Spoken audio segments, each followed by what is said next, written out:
The evening was glowing with luxury and elegance. Chandeliers sparkled from the high ceilings, and soft jazz music floated through the air like perfume. Waiters moved like dancers between tall guests in gowns and suits. Expensive laughter filled the giant hall, echoing off the marble floors and walls. In the middle of all this was a girl who looked like she didn't belong. Her name was Eliza Hart. Eliza wore a simple black and white uniform with her hair tied back neatly.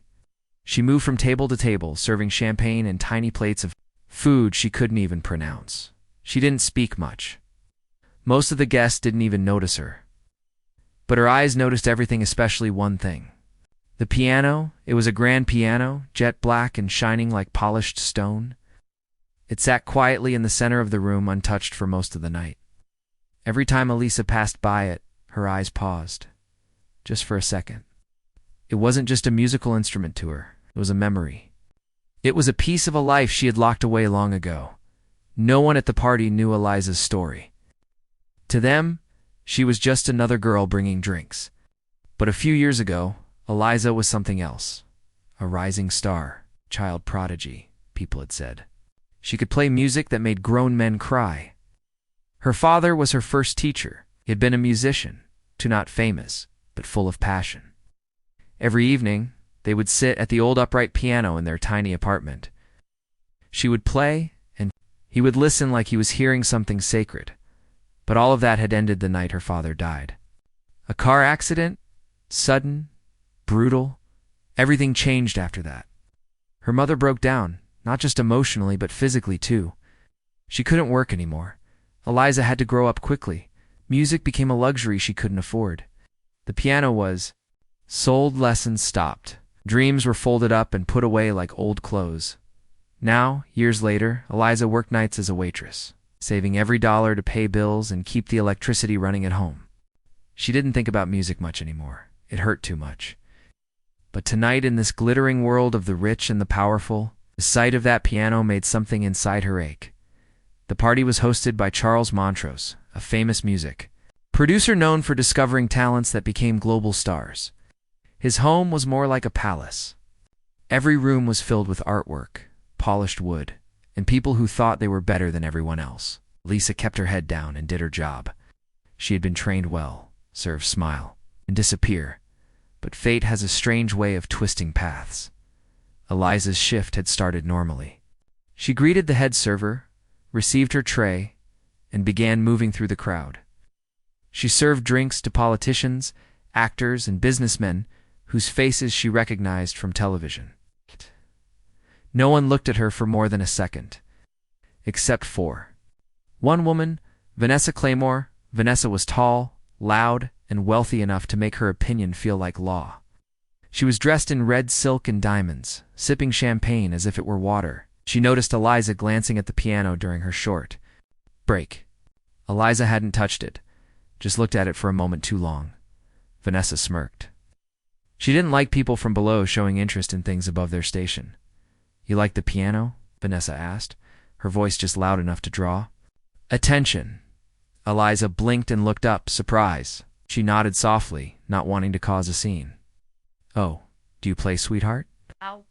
Vanessa's tone was thick with sarcasm. A little, Eliza replied quietly, eyes darting away. "A little?" Vanessa turned to the crowd nearby. "Everyone, the waitress plays. Should we let her entertain us?" Some of the guests laughed, unsure if it was a joke. Others, already bored of the party, found the idea amusing. Eliza's heart started to race. This wasn't how she wanted to touch the piano again. Not like this. She wasn't a joke. But if she refused, she'd embarrass herself and possibly lose her job. The head server was watching from the side, unsure whether to stop things or let them happen.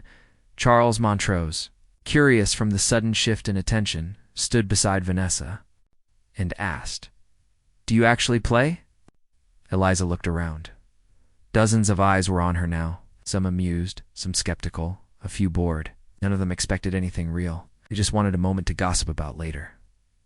"Yes, sir," she answered simply. Ash. Her voice was calm, but her hands were shaking. "Then go ahead," he said, motioning toward the piano. It felt like time slowed down as she walked across the marble floor. Every footstep echoed louder than the music that had just stopped. The pianist who had been hired for the evening stood aside, surprised and unsure. Eliza sat down on the bench. Her fingers hovered above the keys. Her chest felt tight, her breath shallow. She hadn't touched a piano in years. Could she even do it? She closed her eyes, took a deep breath, and in her mind, she saw him, her father, sitting next to her, smiling, whispering the same words he always did before they played. "Don't worry about them. Just tell your story." She let her fingers fall. The first notes were hesitant, soft, searching. But then, like a river breaking free from a dam, music flowed.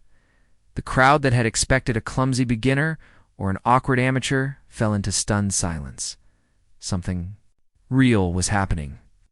The room that had been full of fake smiles and shallow talks suddenly became still. A few gasps were heard. Eyes widened. Even Vanessa's smirk had vanished.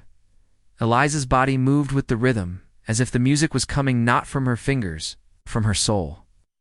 Each note carried weight, emotion, history, the pain of losing her father, the struggles of working nights and caring for a sick mother, the feeling of being invisible. All of it poured into the music. No one laughed now. No one whispered. Even Charles Montrose's jaw was slightly open. He had heard thousands of musicians in his career, but what he saw now wasn't just talent. It was magic when she finally lifted her fingers off the keys. The sound of the last note hung in the air like a feather floating down. Then silence. For a moment, no one moved. Then came the applause. Loud, real, powerful. Some guests stood. Others clapped in disbelief. Vanessa didn't clap. She was too shocked, too embarrassed. But it didn't matter anymore. Eliza stood up. Slowly, she gave a small bow, then walked quietly back toward the kitchen, her heart pounding. She didn't look for approval. She didn't wait for thanks. She had done something she never thought she could do again. She had played. It. Not for... Then for herself. And the world, without even knowing, had just witnessed the return of a forgotten star. The night was shining with lights and filled with rich voices, laughter, and clinking glasses. The luxury estate of music producer Charles Montrose looked like something out of a movie. Marble floors, gold chandeliers, and a crowd of people dressed in designer clothes. The air smelled of money, perfume, and expensive wine. Somewhere in that shiny world, Elisa Hart walked quietly, carrying a tray of drinks in her hands. She was just a waitress to them, someone who moved in and out of the room without any importance. Nobody knew her name. Nobody asked where she came from. She blended into the background like the walls or the tablecloths. But inside her, a storm was slowly building. She kept stealing glances at the grand piano sitting in the middle of the ballroom, quiet and untouched. That piano reminded her of a time when life was different, when music filled her home and her heart. Eliza hadn't touched a piano in years, not since her father died in a car accident. He had been her teacher, her partner, her friend. It used to sit for hours, playing songs and making music just for the joy of it. But after his death, everything broke. Her mother got sick, they lost their savings, and Eliza had to give up her dream. She sold the piano to pay for medicine. She dropped out of music school. The world stopped listening to her, and she stopped playing. Now she worked evenings, serving wine to people who didn't even look at her. She was used to it. Life had taught her how to be invisible, but that night, fate was watching. She was passing by a group of women near the piano. One of them noticed her, Vanessa Claymore, tall, sharp-tongued, and always surrounded by people who laughed at whatever she said. Vanessa was the type of person who smiled with her lips but not with her eyes. She wore a red dress that probably cost more than Eliza's yearly salary and held a champagne glass like it was a crown. Vanessa had seen Elisa look at the piano one too many times. Maybe it bothered her. Maybe she just wanted to be cruel for fun.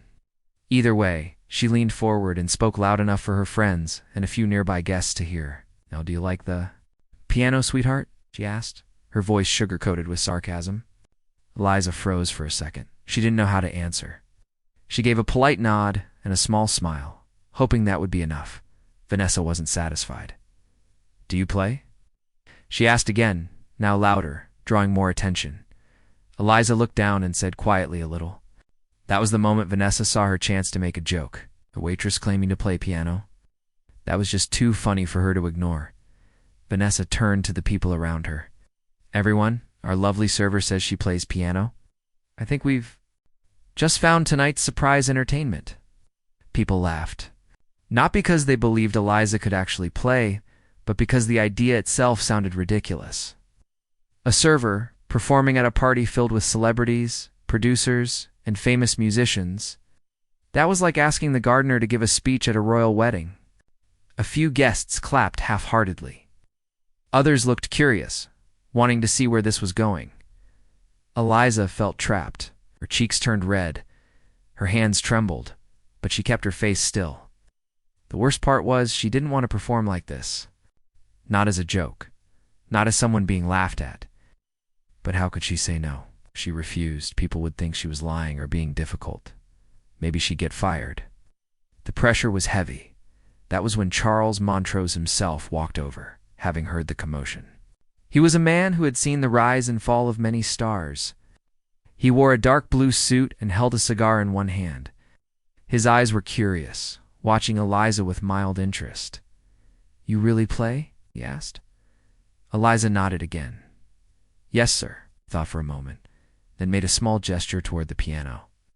"Go ahead." Silence fell over the room. The jazz music stopped. The crowd's attention moved away from the champagne and gossip. Now fixed on the girl in the waitress uniform walking toward the piano, every step felt heavy. Her shoes echoed on the marble floor like tiny drums. She didn't want this. Not like this. But something deep inside her said, "This is the moment. Don't run from it." The pianist who had been hired for the party stood aside, unsure what was going on. Eliza sat down at the piano bench. Her heart was beating so fast it felt like it might explode. Her fingers hovered above the keys. She hadn't touched a piano in 5 years. The crowd didn't care. They expected a quick joke, maybe some messy playing, and then more drinks. Vanessa was already whispering something to her friend and smiling as if this was all part of a game she had created. Eliza took a deep breath. She closed her eyes. In her mind, she saw her father sitting beside her, the way he used to, smiling, calm, loving. She remembered his voice. "Forget them. Play what's inside you." She pressed the first key. At first, the sound was soft, gentle, like someone testing their voice after a long silence. But then it grew stronger. Her hands began to move faster. Her body leaned into the music. She wasn't just pressing cahiers. She was telling a story. Every note was a memory. Every chord was a tear. Her fingers flew across the piano like they had never stopped playing. The crowd that expected a joke now stood frozen. Their laughter died in their throats. The music was too real, too emotional, too powerful. People looked at each other, unsure of what was happening. This girl, who was serving them drinks just minutes ago, was now commanding the entire room. She played with passion and soul, mixing classical skill with deep feeling. The kind of music that didn't just sound nice, it made you feel something. Even Charles Montrose, the man who had seen everything in the music industry, stood still. His cigar had gone cold. His eyes didn't blink. He wasn't listening to just another party trick. He was witnessing something rare. Vanessa, meanwhile, didn't know what to do. Her smile faded. Her drink trembled slightly in her hand. This wasn't the story she expected. The waitress wasn't failing. She was flying as Eliza reached the final notes. The room felt like it was holding its breath. The sound of the last key hung in the air like a whisper from a ghost. And then silence. Complete silence. And then thunder. Applause burst out like fireworks. People stood up. Some cheered. Others just clapped, shocked. Eliza stood up slowly. She didn't smile. She didn't look proud. She looked peaceful. Like someone who had finally come home after being lost for too long. She gave a small bow and quietly walked away. Back toward the kitchen. No one stopped her. No one dared. The moment was too pure. Back in the kitchen, her hands were still shaking. Her eyes were wet, but in her heart she knew something had changed. She didn't know what it meant yet, but the door that had once shut tightly on her dream just creaked open, and on the other side the world was finally listening. The moment Eliza's fingers touched the piano keys, it was like something old and sacred had been woken up inside her. At first, the music came slowly, carefully, her hands unsure after so many years. But within seconds, her body remembered everything. The weight of each key, the rhythm of her heart blending into the notes, the feeling of the wood beneath her fingertips, it all came back like a lost language suddenly spoken again. The room, once loud with laughter and clinking glasses, had gone completely silent. People who had only moments ago been making jokes, sipping champagne, and whispering behind her back were now standing still. They didn't expect this. No one did. Eliza wasn't just playing. She was pouring out her soul into the music. The song she chose was Boldrock Maninoff's Prelude in G minor, powerful and emotional piece known for its complexity. It was the kind of song only trained professionals usually dared to play, but Eliza didn't think about that. She wasn't playing to impress anyone. She was playing because something deep inside her had broken loose, something that needed to be heard. Her hands moved faster and faster, hitting each note with precision and fire. The keys answered her like they were old friends. Her body swayed slightly with the rhythm, and her face changed with every wave of emotion. Some parts of the piece were loud and thunderous, full of storm and struggle. Other parts were soft, like falling rain, full of sadness and memory. It was like watching someone live an entire life through music in just a few minutes. Each note was more than a sound. It was a story, a cry, a scream, a whisper, memory of her father sitting beside her when she was just a child. A night she spent crying because they had no money for groceries. The loneliness she felt every day while serving people who never noticed her. All of it came out in the music, and the audience felt it. One man standing at the back found himself holding his breath without realizing. A woman near the bar had tears in her eyes. Even the servers paused their work, standing in the corners of the room, completely stunned. No one had ever heard anything like this before, especially not from a girl they thought was just a waitress. Charles Montrose, the powerful music producer who had hosted the event, couldn't believe what he was seeing. He had spent years discovering talent, working with stars, judging young musicians with sharp eyes. But something about Eliza's performance struck him in a way that no polished concert ever had. It wasn't just skill, though. Her playing was extraordinary. It was honesty. It was truth in its purest form. This wasn't a show. It wasn't a performance for attention. It was like watching a soul unfold, raw and unfiltered. Vanessa Claymore, the one who had forced Eliza into this moment to mock her, stood frozen, her champagne glass still in her hand, but forgotten. Her smile had disappeared long ago. To keep her cool, glancing around to see if others still thought it was funny, but they didn't. Everyone was completely focused on Eliza. Vanessa wasn't the center of the room anymore. Liza was. And that, more than anything, crushed her pride. As the final notes of the prelude echoed across the marble floors and disappeared into silence, Eliza closed her eyes. Her fingers stayed on the keys for a few seconds more, trembling slightly. Then she slowly let go, sat up straight, and looked around. The room was frozen. Then came the sound. Applause. Real deep, thunderous applause. People clapped loudly. Some stood up. Others shouted things like bravo. And that was incredible. One man near the front whistled loudly, not caring how formal the party was. How? It wasn't polite. Applause, it was amazed. Emotional applause. The kind that comes from being truly moved. Eliza stood up slowly. She looked down, a little overwhelmed. Not used to so many eyes on her for the right reasons, she gave a small, quiet bow, and without waiting for more praise, she turned and walked back toward the kitchen. She didn't need the spotlight. She didn't need attention. What she had done came from a place of truth, and it was enough. In the kitchen, the staff looked at her like they had never seen her before. One young dishwasher gave a small smile and whispered, "That was... wow." Eliza nodded and smiled softly, her heart still racing. Meanwhile, back in the main room, the conversation was completely different now. The guests who had mocked her, who had laughed at Vanessa's joke, were now whispering about Eliza with words like genius, unbelievable, and how did no one know? Charles Montrose stood still for a long moment, watching the empty piano bench. He was deep in thought. Something had changed tonight, something big, and he knew it wasn't just about one performance, it was about the person behind it. He asked one of the event staff to find out her name. Later that night, after most of the guests had gone home and the mansion was quieter, Charles stood near the grand piano alone. He ran his hand over the keys, then sat down and tried to play the same piece Eliza had played. He was a skilled pianist himself, but as he tried, he noticed something strange. The notes didn't sound the same. They were correct, but they didn't feel right. It lacked the fire, the story, the emotion. That's when he realized what Eliza had done wasn't just performance. It was storytelling with sound. She had played from a place deeper than memory. She had played from the soul.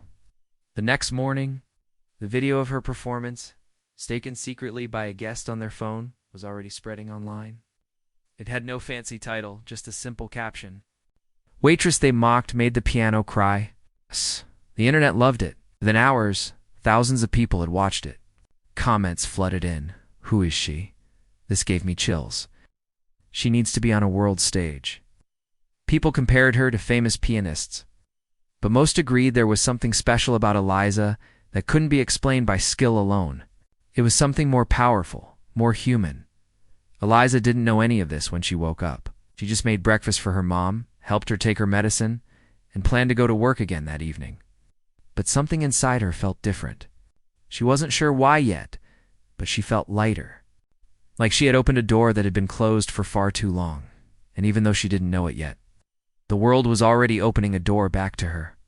Her life was about to change, all because of a piano, a moment, and the courage to play when no one believed she could.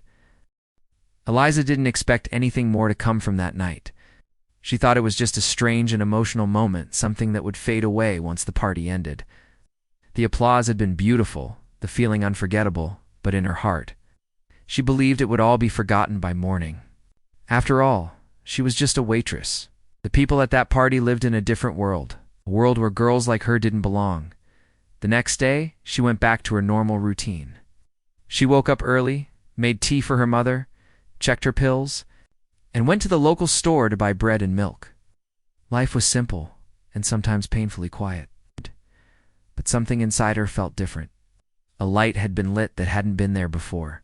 It was small but warm, and it gave her a kind of hope she hadn't felt in years. While she cleaned the kitchen, her phone buzzed. It was a message from a friend she hadn't spoken to in months. Is this you? You're all over the internet. Liza blinked, confused. She opened the message and clicked on the link. It took her to a video shaky footage taken from a smartphone. It showed her at the piano, playing with all her heart. Her name wasn't mentioned, but the title read, The Waitress Who Stunned the Rich with Her Piano. Her hands trembled as she watched. The video had already gone viral. Thousands of views.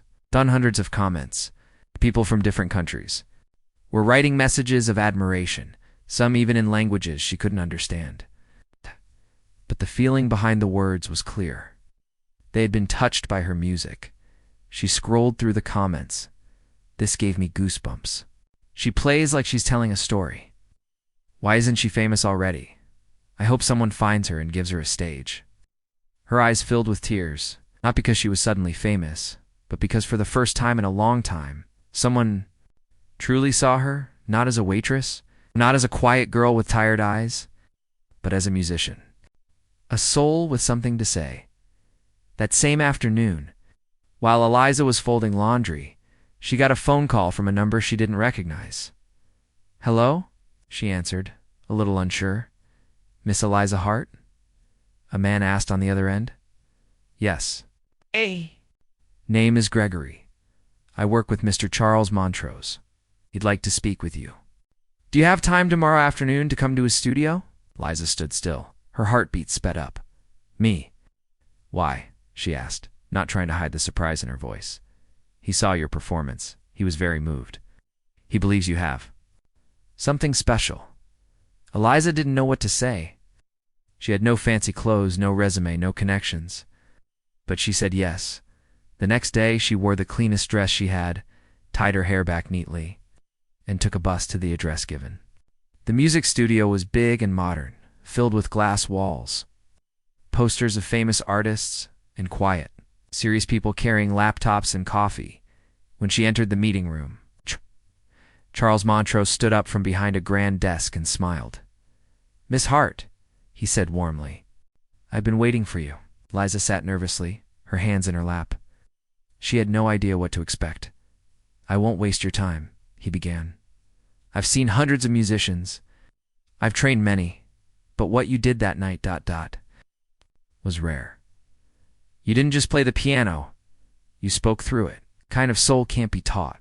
Liza felt her throat tighten. She didn't know how to respond. He leaned forward. "Tell me about your training. Who taught you? Where did you study?" She hesitated. "I never went to a music college. My father taught me. He passed away when I was 13. I haven't played since then, until the party." Charles stared at her for a long moment. He could see she wasn't lying. He could see the pain, the truth. "And why did you stop?" "My mom got sick. I had to work. There was no money for lessons. I sold our piano to pay for her medicine." His jaw clenched slightly. The story hit him harder than he expected. Most young musicians he met came from rich backgrounds, private tutors, long lists of competitions and awards. But Elisa had none of that tanned yet. She played better than most of them. He stood up and walked to the window. "You don't belong in a kitchen, Elisa. You belong on a stage." She didn't respond. She was still trying to believe that all this was real. "I want to offer you something," he said. "A scholarship. Full tuition at the National Conservatory.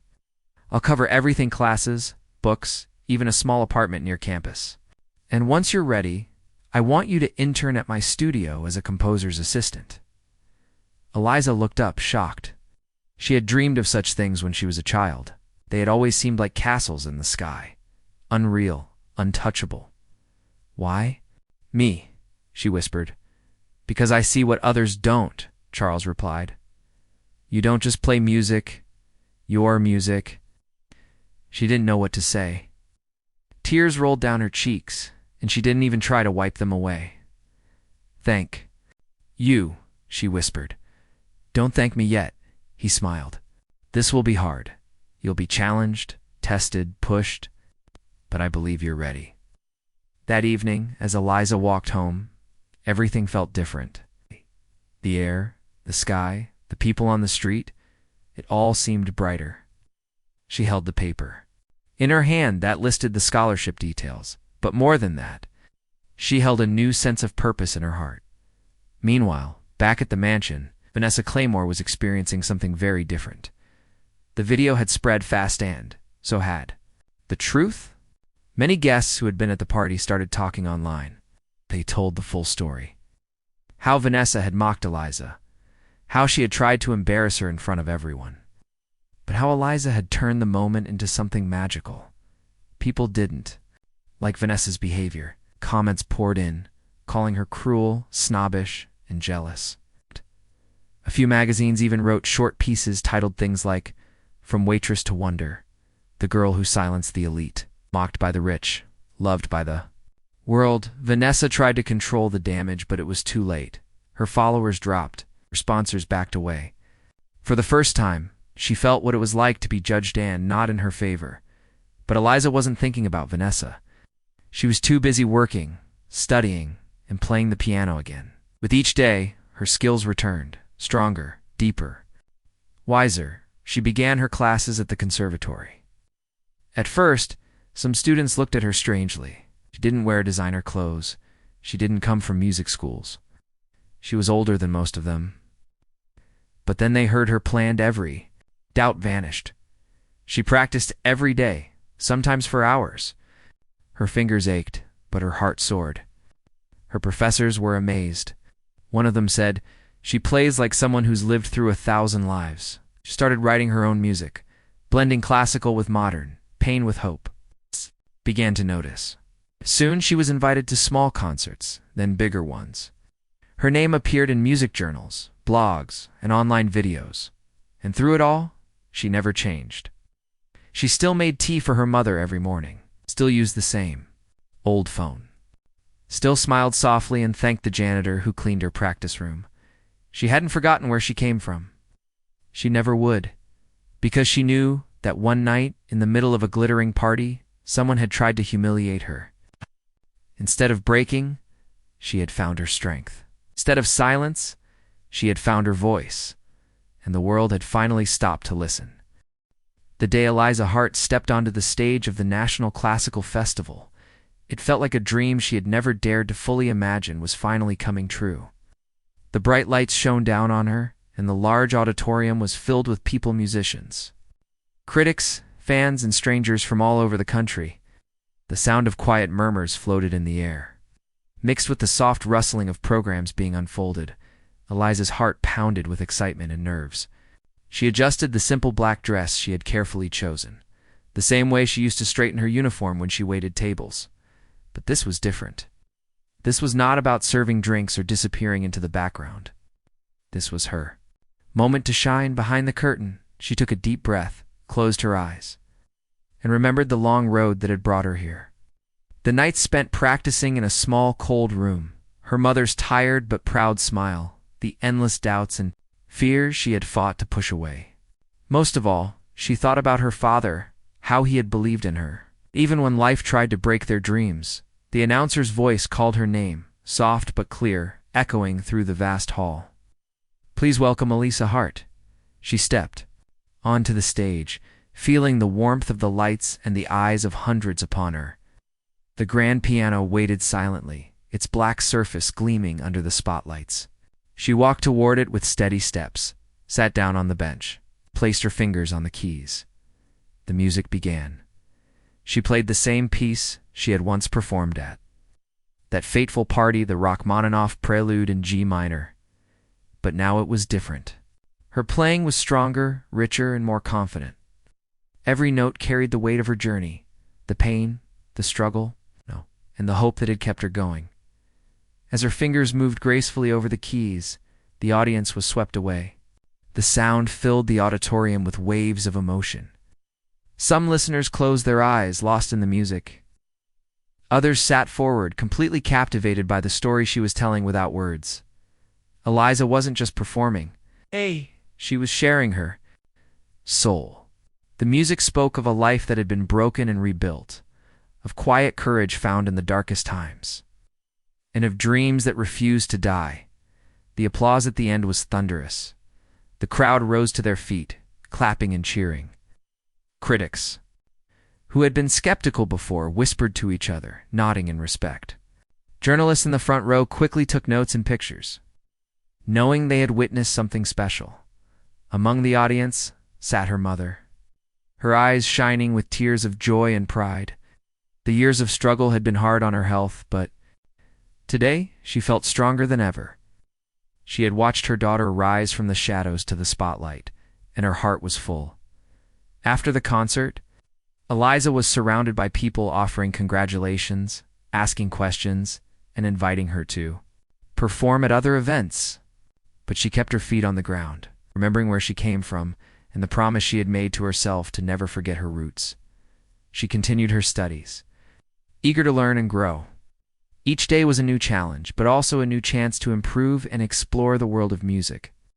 She worked with teachers who pushed her to reach new heights, and she inspired other students who saw in her a story of hope and determination. Eliza's music began to blend classical traditions with modern styles, creating a unique voice that attracted attention beyond the concert halls. She composed her own pieces, sharing her experiences and emotions through melody and rhythm. Her life changed in many ways. She moved into a cozy apartment near the conservatory, bought her own piano, and made friends who supported and believed in her. But she never lost the humility and kindness that had always defined her. Even as her fame grew, Eliza stayed connected to her mother, calling every day and visiting as often as she could. She still remembered the nights working as a waitress, the fear of losing everything. And the moment she sat at that piano again, after so many years, Her story became a symbol of courage and resilience. People who heard her music or learned about her journey felt inspired to pursue their own dreams, no matter how difficult the path. In the years that followed, Eliza performed on stages around the world. She received awards and recognition, but, more importantly, she touched the hearts of many with her honesty and passion. Looking back, she knew that night at the party was not just a chance event. It was a turning point, a moment when she chose to believe in herself. Despite the odds, Eliza Hart was no longer just a waitress who played piano. She was an artist who had found her voice and shared it with the world, and through her music. She reminded everyone that sometimes the brightest light comes from the most unexpected places.